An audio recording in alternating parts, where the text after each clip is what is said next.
Hello, ladies and gentlemen. Welcome to my podcast, Launch Into the Deep. I am Tree, your host, and today we will be interviewing Jatavius. Jatavius, tell us a little bit about yourself and your upbringing. My name is Jatavius Lamar. I did 27 years in prison. I'm freshly out, been out a little bit over 2 weeks now.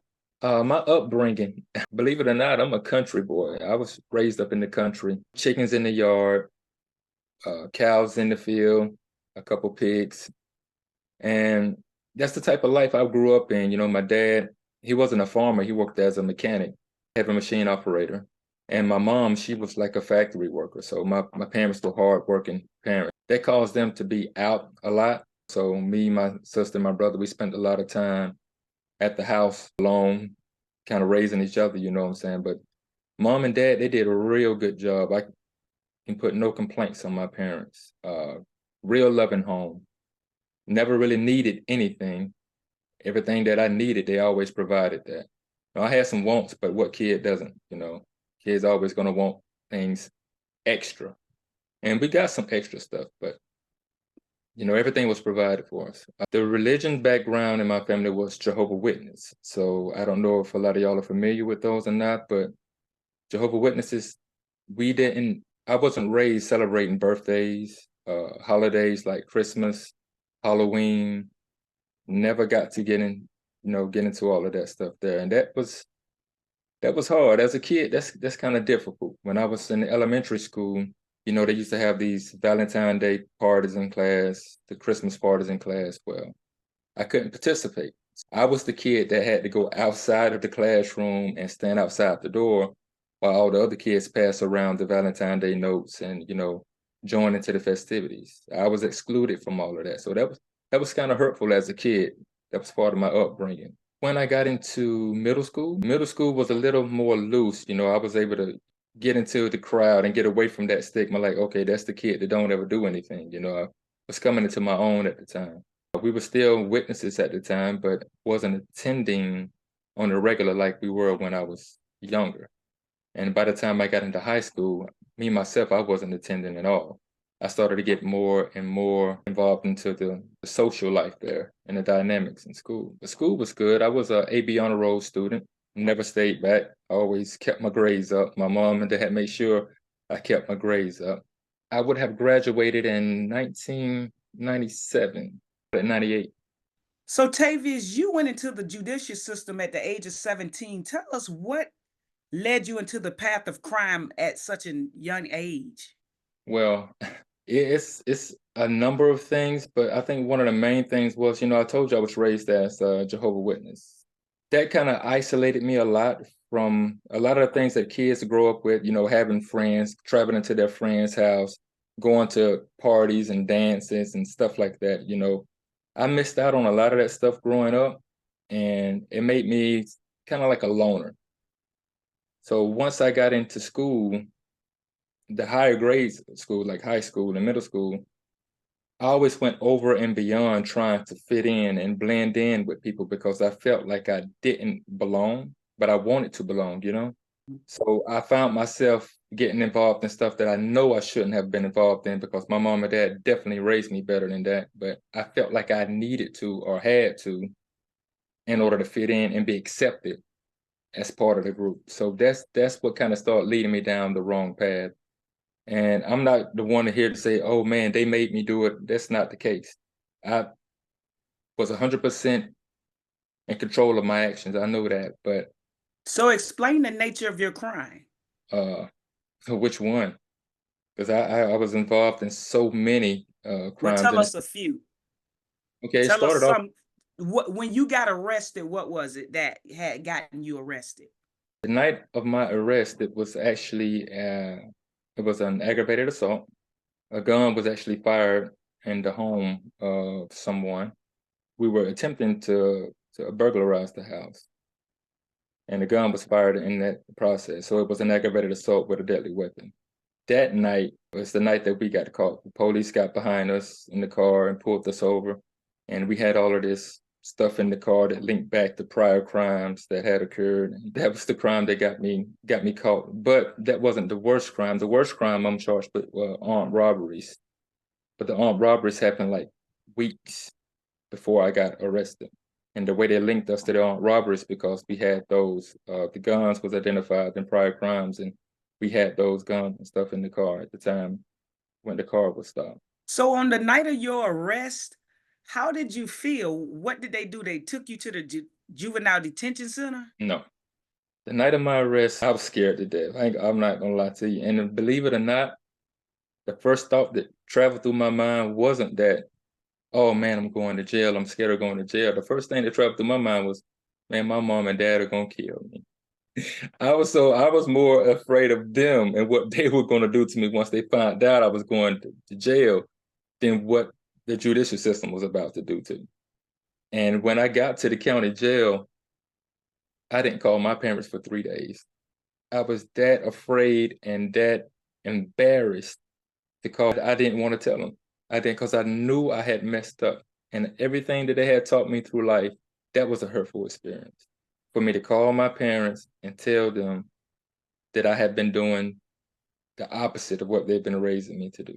People that knew me, once they found out I was locked up, they couldn't believe it, because I was a totally different person around my family. It was just when I, got around people in school, I was trying to be this other person because I wanted to fit in, but I wasn't that person. That wasn't me. That's why my folks were so shocked when I was locked up. They say that can't be right. They can't be right. But I got myself caught up trying to blend in with a crowd. I had no business trying to blend in. So Tavius, you did 27 years. Can you describe what daily life was like for you in prison? Oh my God. When I first got into prison, when I left the county jail, because I thought county jail was going to be similar to prison, totally different. When I first got into the prison system, they put me in the dorm where 21 and younger. So if you're 21 years old or younger, you went in this one dorm. I go in this dorm and you got people swinging on the bars, people running around half naked. I mean, it was just crazy stuff in the dorm, stuff I wasn't used to. But I guess this was the way that, they was living in here. So I was like, man, this is going to take some getting used to here, man. Of course, people in here, they're always fighting. They're taking from each other. They're stealing. Noise everywhere. They're beating on the windows all day, all night. You can't get any sleep. It was crazy when I first got in there. But that was diagnostic. Once I got a diagnostic, I went to my first camp, which was a close security camp because I had a life sentence. They sent me to a level 5. And once I got there, man, it was a different world. Of course, you got, I don't know how to say this without trying to offend anyone. You had people in here, I'm from the country. I'm not from Atlanta where people see all the different variety of people. I'm from the country. So when I came here and I saw these different variety of personalities, I'll say that, these different variety of personalities, it blew my mind. I didn't know how to interact with these people. I didn't know how to not be offensive when dealing with them. So, some of the old heads had to take me to the side, man, and say like, hey, I was like 18 when I first got to my camp. I was like 18 years old. They pulled me to the side. They started giving me the game about prison, like stay away from this. Don't get involved in them. Don't get tricked by this, and don't get, and then, I made a couple mistakes inside, and I had to pay for those mistakes. But luckily, I left out with all my teeth, out with all my body parts. But yeah, I had to go through a couple things inside to learn the hard way. As they say, experience is the best teacher. But experience, if you let experience teach you, it's gonna cost you. That's the thing about allowing experience to teach you. It's gonna cost you. You can let experience to teach you, or you can listen to what somebody else telling you, so you don't have to pay that bill. I had to pay that bill a couple times. It's not fun. So Tavius, how did you change or evolve during your time or your prison years?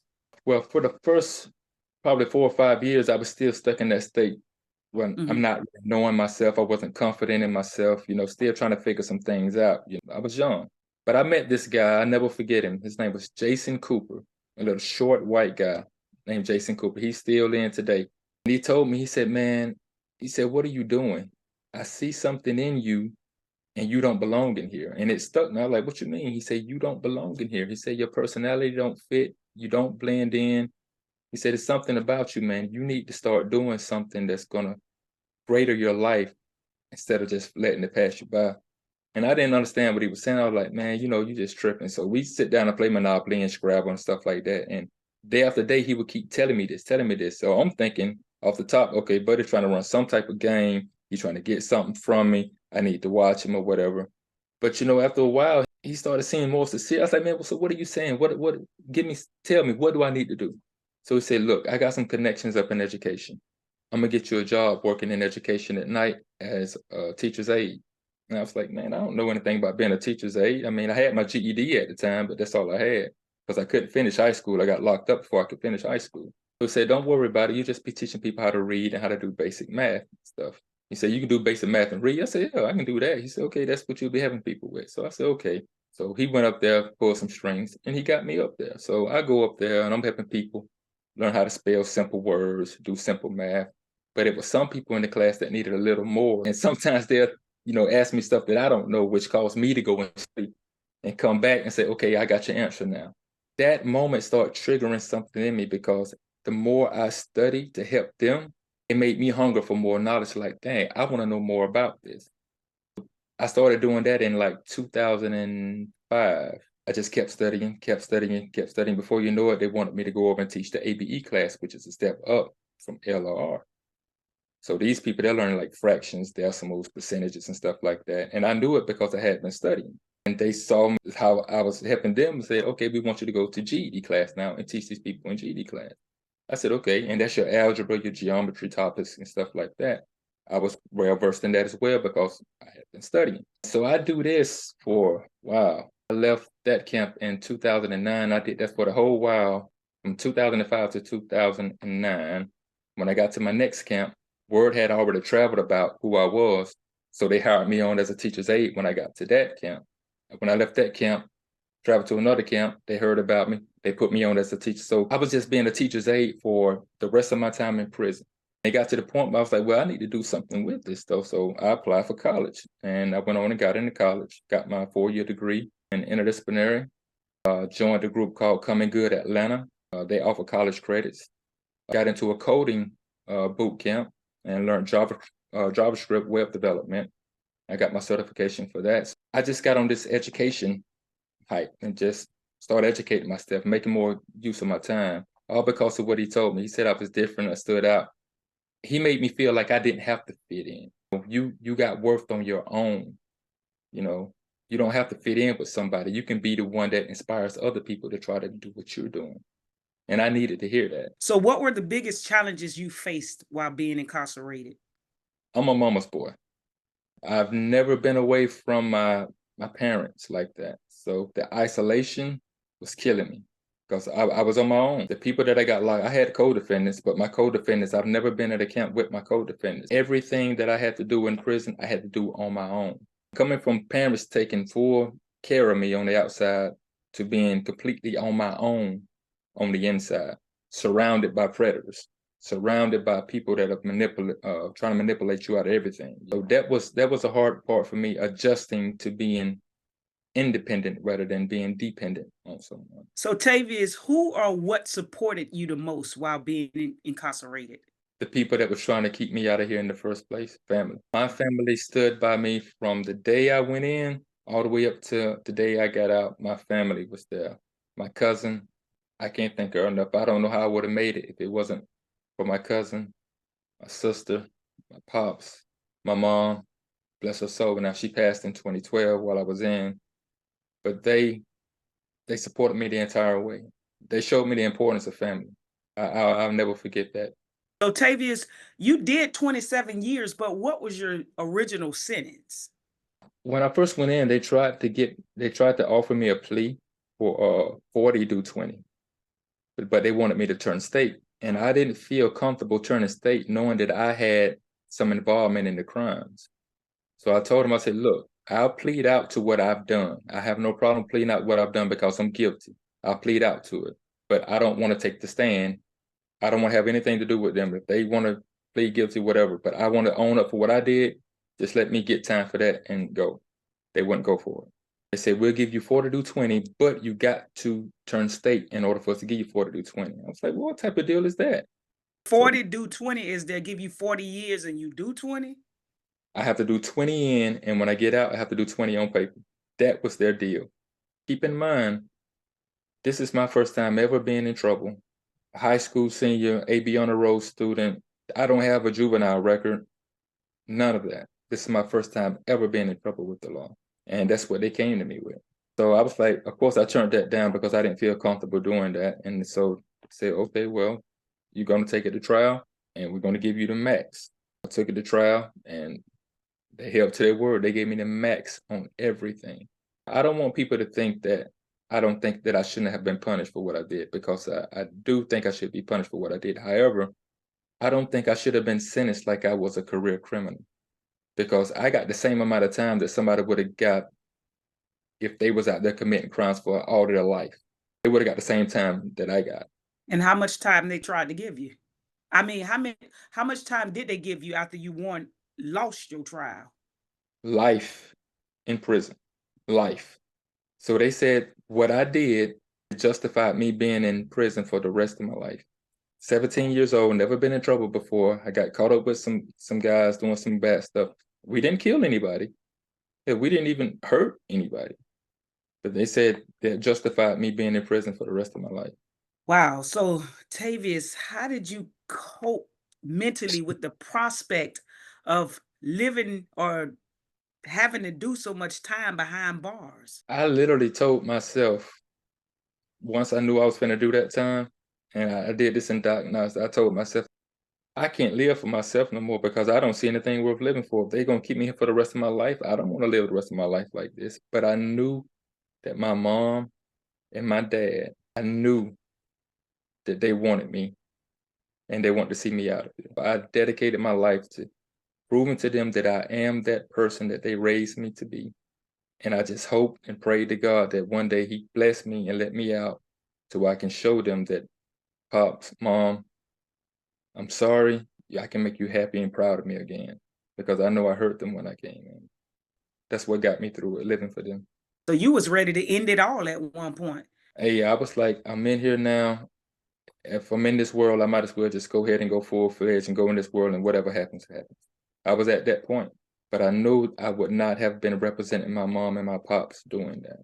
And I had brought enough shame to them coming to prison for me to do that. So even though I was in this world of all this negativity, that didn't mean I had to become a part of that negativity. I could stand out. You know about disciplinary reports and stuff when you get in, right? They write, Yeah, that DR. yeah, for any little thing. Sometimes you can be walking on the wrong side of the sidewalk. They're gonna write you up. Your boots ain't shiny. Unauthorized area. They're gonna write you up. And it's, just, you can get rolled up just about, and it's almost impossible not to go a year or two without getting a DR. I did 27 straight years in prison and never received one DR. Wow. You did good. You didn't belong in there. That's what people kept telling me, but I had something in my mind. I was like, I'm gonna show these people that this is not who I am. Even though you've told me that I'm a menace to society and I don't belong out there, I'm gonna show you that that person that you locked up is not the person that you thought it was. That's why I was so shocked that it took so long for me to get out there. I was doing everything in my power to show them that, look, I don't belong in here. This is not me. Yes, I messed up. As a kid, I messed up, but that was not me. But it took me 27 years to show them, I guess. So, Tavius, was there a particular moment or event that was a turning point in your journey towards personal growth and change? Yes, when I met up with Jason Cooper, and he showed me and myself that I was worth more than just trying to blend in. I think that was a turning point. I had told myself that, yeah, I'm living for my folks, I'm living for my family, I'm gonna try to do right for them. But after talking to him, he showed me that, look, dude, you got more to offer the world. You're intelligent. You can stand out, you can motivate, you can inspire people. And little did I know at the time, people on the outside, they were already looking up to me. I didn't notice it because I was so busy looking at these people trying to follow what they were doing that I wasn't even noticing the people that was looking up to me, trying to follow me. I never knew it. I only found that out after the fact. It was like, man, when you was out here, you was doing this, man, all I wanted to do was just be just like you. I was like, wow, here I am trying to follow a crowd, and I got people looking up to me, trying to follow me. And I never knew it. It's crazy. Tell us how long you've been out and what has the transition back into society been like for you? So I got out on the 16th of April. So I Mm-hmm. think, so that's what, like 3 weeks, something like that. It was kind of overwhelming when I first got out because I'm the type of person that I want to get everything done like this. So I thought I was going to get out, hit the ground running, take care of this, take care of it. No, I was overwhelmed when I got out. I wasn't driving when I came in. I wasn't staying on my own when I came in. I didn't have a bank account when I came in. I wasn't paying bills when I came in. And as soon as I got out, all of that stuff hit me at once. Like, bam. And I was like, oh, I can take it, I can handle it. But every day it was something else, something else. Now I got to worry about calling this parole at a certain time. I got to worry about paying these parole fees at one time. I got to worry about my PO. She want me to go and do this. I mean, it was a lot. It's like, how can I schedule all this stuff and keep up with all this? It was a lot. I did not have that much responsibility on the inside. So everything coming to me at once like that, it was overwhelming. So I had to take a step back and say, look, let me just enjoy being free, get used to being out, get with my family, get some of this stuff that's familiar to me, and breathe. Because I wasn't breathing when I first came out. I thought everything was going to just be simple and I was just going to go right back into it. But boy, was I wrong. Boy, was I wrong. Wow. So, Tavius, looking back, what do you regret most about your past actions and what important lessons have you learned? I regret that I didn't see my true value before I got in this situation here. I regret not seeing the worth that I had to offer the world. And the lesson that I've learned is that sometimes you have to just take a step back and stop looking without for all your answers and start looking within. I was trying to find out who I was by looking at the world around me, and all the while the answers was right there inside of me. But I wouldn't listen to that because I wasn't confident in that answer. So, Tavius, what advice would you give to young people who may be heading down a similar path? I would tell them this: stop looking to others for validation. You don't have to always fit in with the people that are around you, even though it may be cool to do this or cool to do that. Trust me, I get it. If anybody get it, I get it because I wanted to fit in with that crowd. I wanted to be in with them, those groups. You have something to offer the world. You have to find out what that is. And it's not by following someone else down the wrong path, that doing something that you know is wrong. That's not the way. You have to find out who you are, be confident in that person, who you are, and shine your light to the world. That's what I would tell them.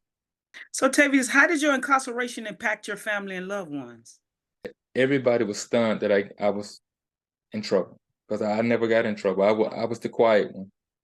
I always did what mom said do. I always did what dad said do. Of course, I got my spankings for doing little small stuff around the house, but I was never the one that would go out and do stuff like that. So my whole family was shocked. My mom was the glue that held our family together. So when she passed, we kind of spread out a little bit after she passed. But since I've been out, we've been coming together. Now I have a large family, and it's been very, very helpful to see that everyone is still there and supporting me. No one's being negative. Everyone's been supportive of my growth. They're being positive and helpful. I still haven't seen them all because I got people that live all up in Washington, up in Virginia, down in Florida, from everywhere. We're going to plan a day where everybody can come together, like one big family reunion and everything. I'm waiting for that day because I want to see everybody. Nieces and nephews, and I got so many of those. So, Tavius, now tell us, what are your aspirations and goals now that you're free? I want to get into tech. Like I say, I have a coding certification from a group called Persevere. Those are the people that I went through to take JavaScript. So I want to further my coding knowledge. Right now, I want to branch off into C# so I can start programming. You know about the Internet of Things, right? Yeah, I want to get into that. Probably take me about a year or so to get versed enough to where I can be competitive in the job market for it. But those are my aspirations. I want to get into the tech field and just grow from there, and eventually open up me something to where I can teach tech to the youth, because that's going to be our future, right? Right. Technology is the future, so you got to get into technology some type of way. So those are my goals: to learn as much as I can, get a job into that, and probably, I don't know, maybe 5-10 years in the future, I can have something set up, a nonprofit, to where I can start teaching the youth about coding. That's what's up. So, Tavius, how do you think society views individuals who have served long sentences, long prison sentences? Yeah, I don't want to speak in general, because it has been some people that I've talked to that they have a crystal clear understanding of it. But then you have those that are just biased, don't have any understanding of it. Say, oh, you did the crime, do the time. It's just clear cut. But like I said, that's not always the case. Yes, I did a whole lot of time, and people that do a whole lot of time, most people say, oh, you did a lot of time because you done did something real bad. You were a real bad person when you was out. You deserved it. But you've heard my story. In my case, I was involved in this stuff for what? I think it's like 2-3 months at the most. I was hanging Right. out with these guys doing these crimes. So 2-3 months out of my life, I was doing this stuff, and it cost me 27 years of my life. And some people say, okay, well, you deserved it. And others say, no, that was not just. That was not just at all. Everyone's entitled to their own opinion. I'm not going to say they're right or wrong. But for me, I'm just glad that I was blessed enough to make it out of there, because like I said, I had a life sentence. I could have stayed my whole life in there. I'm glad God saw fit for me to leave out of there and have another opportunity at life. So, Tavius, let me ask you, because you never told us, how did you get out? Were you paroled? I was paroled. It was, as a matter of fact, it was so the coding class, right, that I was in, I excelled in that class. I did very well in that class, and we had a graduation, and they had guests to come in and attend the graduation. So they called my name like 5-6 times to get, various certificates for graduating this class. And it just so happened that one of the parole board members were there. So he was like, well, who's this guy that keeps getting called up here for all these certificates? And everybody there knew me around the compound. No, everybody knew me. So they just started telling him about who I was, what I've done, what I was locked up for. And he was shocked. He was like, he's locked up for what? And has did what? He was shocked that I had did that. He took my information down, and a week later, I was up for parole.